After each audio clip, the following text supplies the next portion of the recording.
On today's show, Houston Rockets All-Star James Harden says he's the NBA's best point guard. Is he right? so many questions. Is OKC a legitimate contender? Who's to blame in New York? And will robots replace us? And Trey Kirby talks to Bulls center Robin Lopez about superheroes and supervillains. It's Wednesday, November 9th. The starter starts now.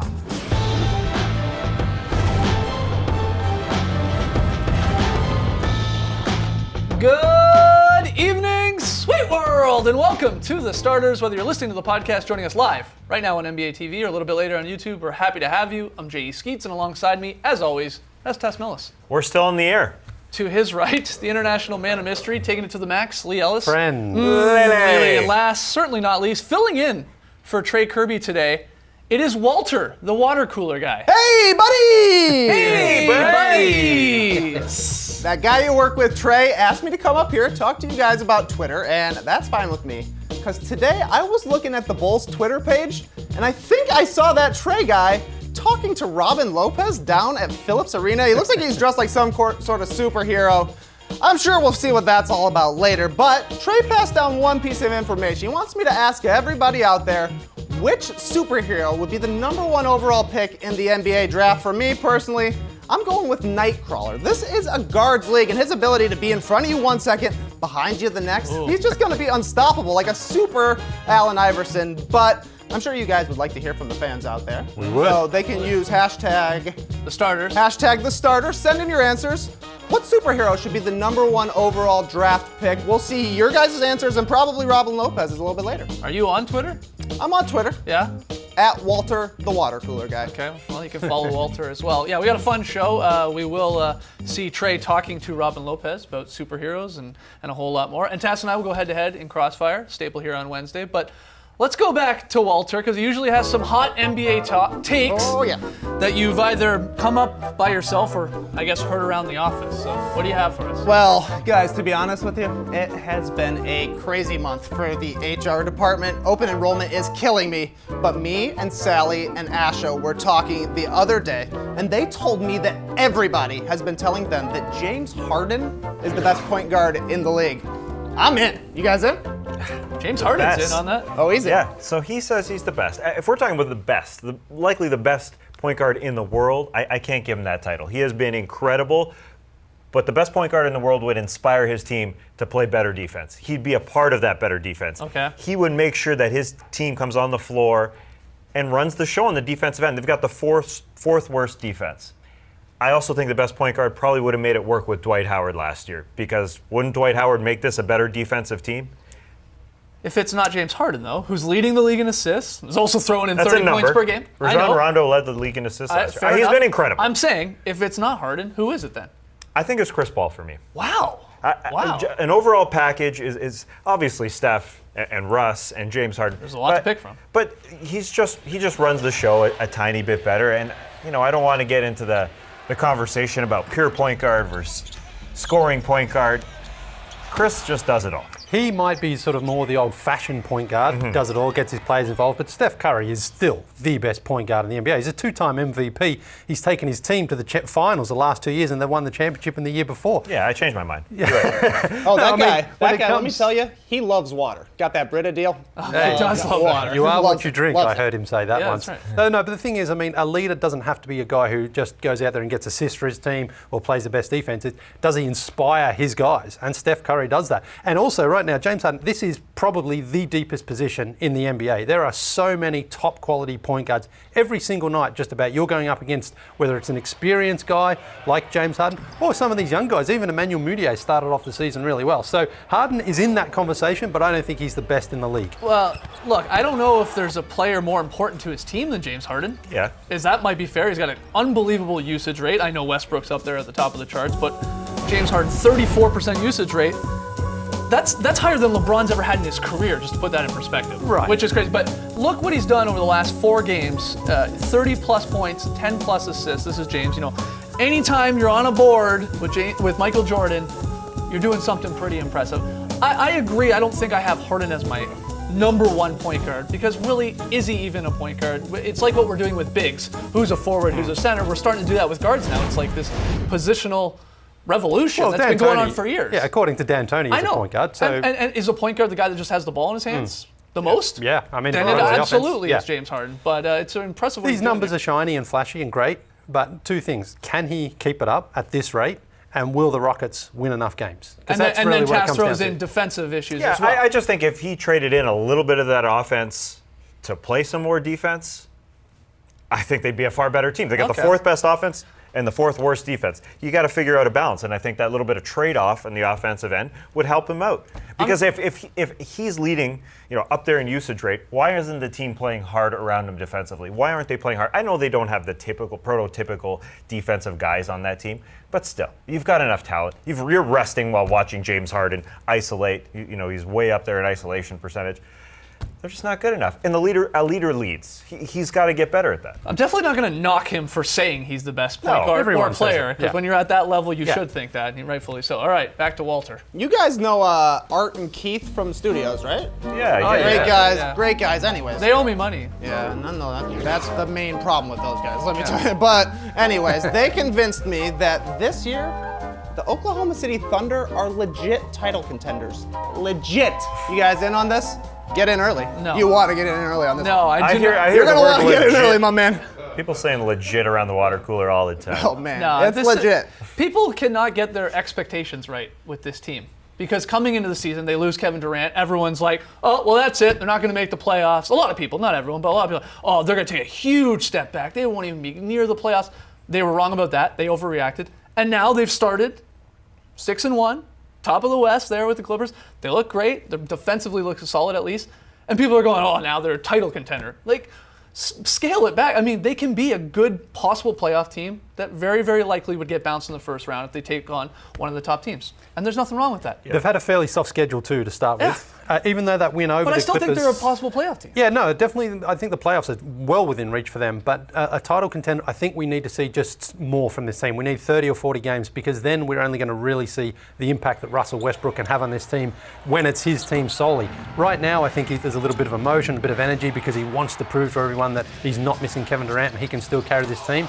But until you get into that grind of the season where the games come thick and fast, you're on the road, you've got a long road trip, that's when we're going to really see what the Thunder are made of. The games come thick and fast. They do, I they do. haven't- Just like that mustache coming in here. Look at that stash. Look at that. That was a thick and fast camera move. You talk about James Harden. Stop looking at me like I that. can't help it. You want to get one of these, don't you? No. You easily could. Yeah.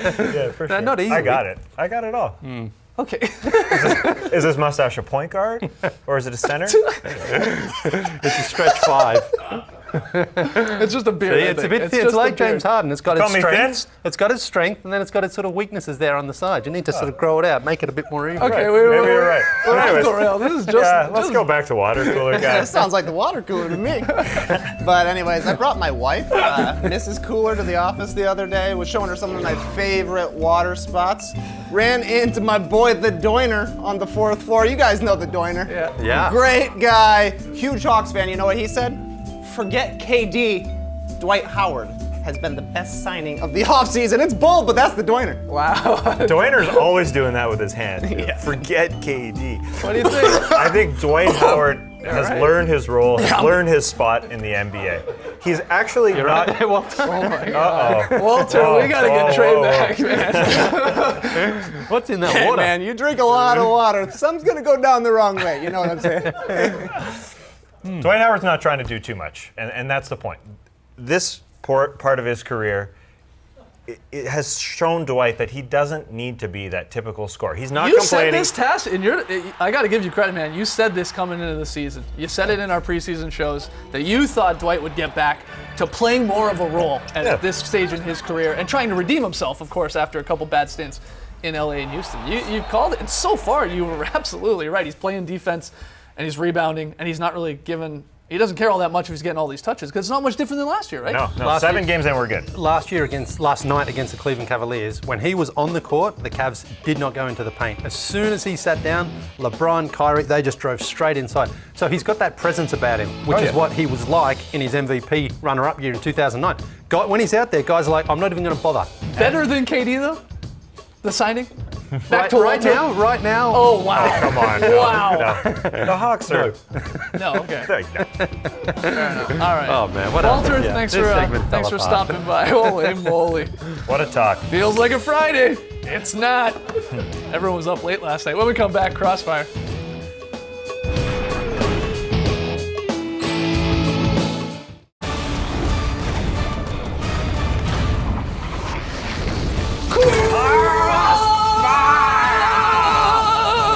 Welcome to Crossfire. This is how it works. Trey will give Skeets and me 3 topics. We'll debate each one. And at the end, Trey will declare an arbitrary winner. Trey, what's topic All right, number 1? round 1, super team, more like pooper team. Nailed it. You called it, Skeets. The Knicks are 2-4. People are already questioning their offense, defense, and basically everything else associated with the franchise. What's to blame for the Knicks' slow start? Here we go! You said it. There's a lot to pick from, but I think you gotta go with the Knicks defense, which is non-existent. It's the worst defense in the league. You can't stop anyone. You can't win games. They were average last year. That's the crazy part. But really, they haven't had a good defense since Jeff Van Gundy left. Since he was playing defense on Alonzo Mourning's leg. I mean, they had like one above average defense. I think it was in a shortened season. I think it's the defense. Like, it's brutal. It's brutal. You gotta stop guys. I heard it is half of the game. But Yeah. you can't have good defense if you don't have good leadership. Okay. If they're not together off the court, I don't see how they can get together on the What do court. you want them going bowling together? No. How about not throwing their coach under the bus from the get-go? Okay. They're already talking about the scheme and the triangle. After one game, Derrick Rose was complaining about. Forget about one game. In the preseason, they were talking about it. They haven't made the playoffs in 3 years. Yeah. Maybe let's give it a shot. And they're not even playing the triangle. Experts, not us. Real, actual best basketball experts are saying they play the triangle a handful of possessions a game. Let's stop talking about triangle and work their butts off a little I bit. will They're just say, not together. not to be a Knicks apologist, but they've had a tough schedule. They have had a tough schedule through the first 6 games. Let's find out when they play some of these bottom-dwelling teams if they can beat them. You sound exactly like a Knicks apologist, Yeah. but we're going to round 2, Yeah. and we talk about the Warriors, Cavs, Pelicans, and Knicks basically every other day around here. Give me one team that no one's talking about. Here we go! No one is talking about the Denver Nuggets whatsoever. I haven't heard a little Bo Peep about them. They are 3-4, but they played one game at home this season. One game where they have a great advantage. It's great that they're 3-4 for this young team. They just came off a 2-3 road trip. They could have won games on it. They've had 3 losses combined by 6 points. I understand you might want to see some wins from this organization starting to come up because they were a young team last year as well. At the same time, they're on the precipice of the playoff picture. They're right there. 3-4 with one home game is great for them. Is that a Kenneth Faried in your pocket, or are you just happy to see me? Look at that. Go get it there. Yeah, look. Oh, he's falling. I think it's the Charlotte Hornets. We don't talk about the Hornets at all, and they're the 4th best team in the league right now. You heard me. The league, not the Eastern Conference. The league. They're 5-1. Yes, they've had an easy schedule, but the good news is they look really similar to that 48-win team last year. It's all defense, and Kemba Walker has actually even gotten better, averaging nearly 24 or just a shade over 24 points per game. So I think it's the Hornets. We've never talked about them on the show, but we just did. So there you go. That's exactly right. Final round, round 3. Last week, Mavs owner Mark Cuban revoked credentials for ESPN reporters Mark Stein and Tim McMahon, citing the rise of robotic reporting as one of the main reasons why. I need you guys to be serious here for a minute and tell me, are you worried a robot will replace you? Here we go! Absolutely. Have you watched Westworld? No. Have you seen the Eric Andre show? Oh, yeah. Hannibal Buress, yeah, you definitely watched the Eric Andre show. Yeah, I think a robot could easily take Think our it's job. going to happen? How hard is my job? Good evening, sweet world. Basketball. Devin Booker's awesome. Go Raptors. Embrace the day. It's simple. I mean, you can program that very easily. Yeah, Can a don't worry. robot do this? Yes. Can a robot do this? Westworld. No. Listen, artificial intelligence, it hasn't progressed to be able to duplicate a brain. Listen, we have seen in the past, actually, NBA failures with robots. Last year, the Sacramento Kings said this robot would be taking care of parking infractions. Think and it's a tickets. robot? No, yeah. No, just hang loose for a second here, Skeets. That robot is supposed to take care of parking problems.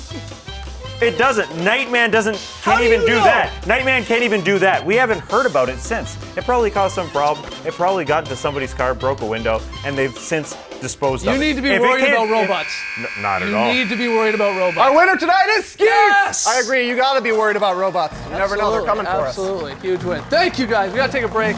Lots more still to come. Human or robot, you decide. When we come back, Trey Kirby, dressed as a superhero, talks superheroes with Bulls center Robin Lopez. This is a blast. Go back.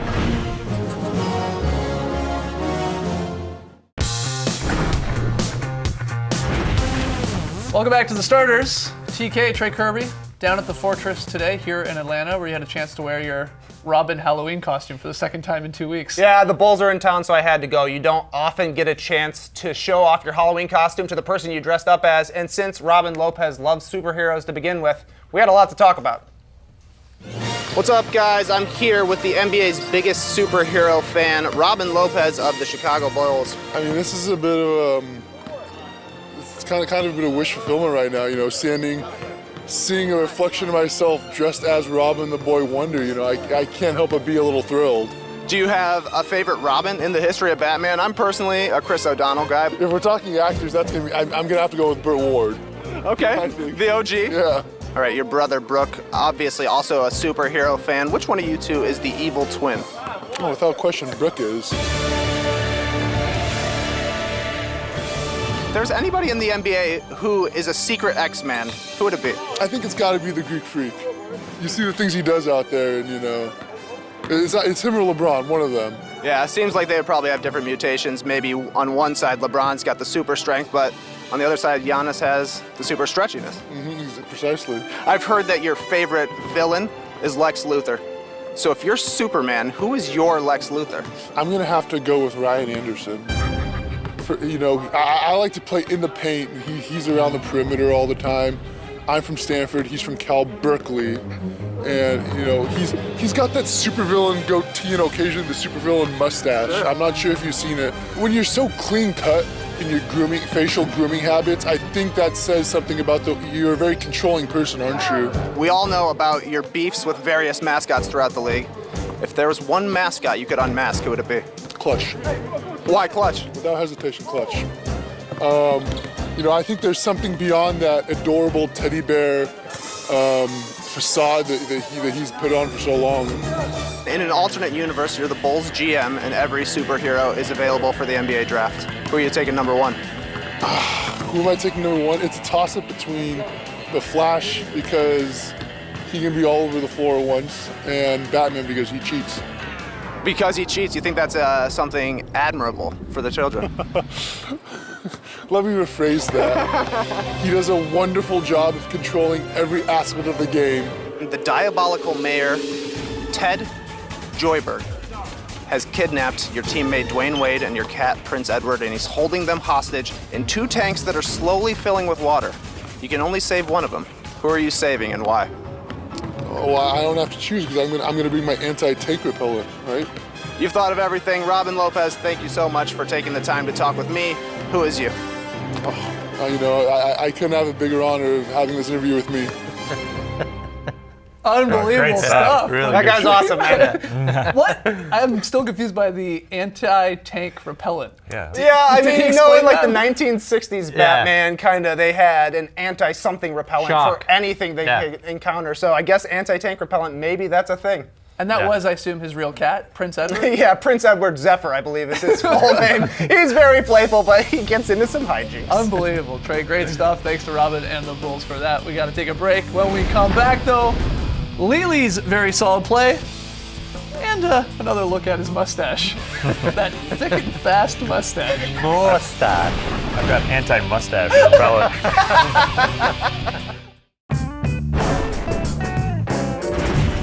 Welcome back to the starters. Earlier in the show, Walter, the water cooler guy, asked you on Twitter which superhero would be the #1 overall pick. You guys have chimed in. Hashtag the starters as you always do. Trey, you got a few of the best answers. Yeah, this one comes from Fanlord, who says Sputterman, which I guess is Spider-Man and Spud Web combined. He can fling his web at you and freeze you to go by for the dunk. Not bad. I've seen the professor dressed as Spider-Man playing basketball. He's actually great. Oh, yeah, that's right. Matthew says Hawkeye would be the best. He just can't seem to miss. That's what our comic book nerd Lee Mabry suggested as well. Please, call him by his real name. Chicken Sandwich. Yeah. He wants Hawkeye in there. And RA says the Hulk. He can jump out of the gym and he's too strong for anyone to contain down low. If you're going for size, you can't beat the Hulk. Yeah, but he might have a bit of problem with discipline. Might get a few tech Oh, fouls. like Real Cousins. boogie Cousins. Like Cousins, Yeah. yeah. All right, a look at last night's picks. Wow, I am on a winning streak. Look out, here I come. Is a streak 2 game, Skeets? Right now it It is. is yeah. when it comes to me and pick and payoff. Yeah, it absolutely is. This all means something. Whoever's in last place at the end of November has to do something weird on the show. We call it the pick and payoff. We've had a lot of fun over the last couple of years. Well, you guys have. Yeah, I've vomited and had snakes on me, so it hasn't been that much fun. But tonight's picks, I'm coming back. Oh man, tonight's game is Celtics Wizards, and we're all taking Boston on the road. Green like the Hulk. Good luck to the Celtics, I guess. Lee, where are we going for your very solid play, mate? Heading out to Cleveland for a fizzer from the Cavs. And it starts with LeBron firing this one down to Channing Frye, out to Mikey Dunleavy, over to Richard Jefferson, who just knocks in the nice 3-ball. Remember, Richard Jefferson had the quickest retirement ever this summer. And he's back and he's knocking down trays, and that's what I call a very solid play. Very solid play, very solid thumbs, very solid mustache. Oh, Again? yeah. That's coming in nice. Yesterday is the first day I really noticed it was popping. Today, even better. Who's your inspiration right now with this look? Mervyn Hughes, former Australian cricketer, and David Boone, Okay. former Australian batsman. Guys, Lee's doing this for a good cause. Movember.com, search for Lee Ellis. Any donation you can give really helps, and we really appreciate it. It goes to Men's Health. Now it's time for the highlight that wasn't just because a play wasn't converted, doesn't mean it wasn't beautiful. CJ McCollum with a gorgeous pass into the corner. Whoa! What a slinger. This Blazers backcourt is doing a lot of good things. Oh, that's Noah nice. Vonleh couldn't convert. What do you think, Taz? Too open? Maybe he was too open. Thanks to Richard Sire on Twitter for sending that in, alerting me to that. Win on League Pass. I was very pleased. Now it's time for the thing we'd really like to squeeze in here. We're just shoving things into this show. We're shoving a wedgie What? into this show. An almost wedgie.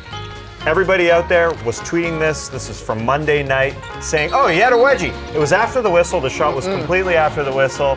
You can't call it a wedgie. So we're only at 7 wedgies. Appreciate all those tweets, though. And we have a fan sign, Lee. Comes from Sheena and her husband from Alberta in Toronto for a game. Tons of detail on that. I'm not going to go through it all right now, but go and check it out on our Facebook page. And I love fan sign season, so if you've got one, send it in to us and you might get on the show. You got a fan sign, send it in. You see a wedgie, let us know. Hashtag the starters. Or we've slowed down. Yeah, we'll check the tape. Don't worry. Guys, thanks for joining us tonight. Huge games on tonight. 11 games on the schedule. Raps, Thunder, Bulls, Hawks, Blazers, Clippers. So there's some really good ones. We'll be back tomorrow night, 7 p.m. Eastern here to recap as many as possible. All right. Thanks for joining us, folks. And remember, if you're working out but you're not getting ripped, I mean, what's the point?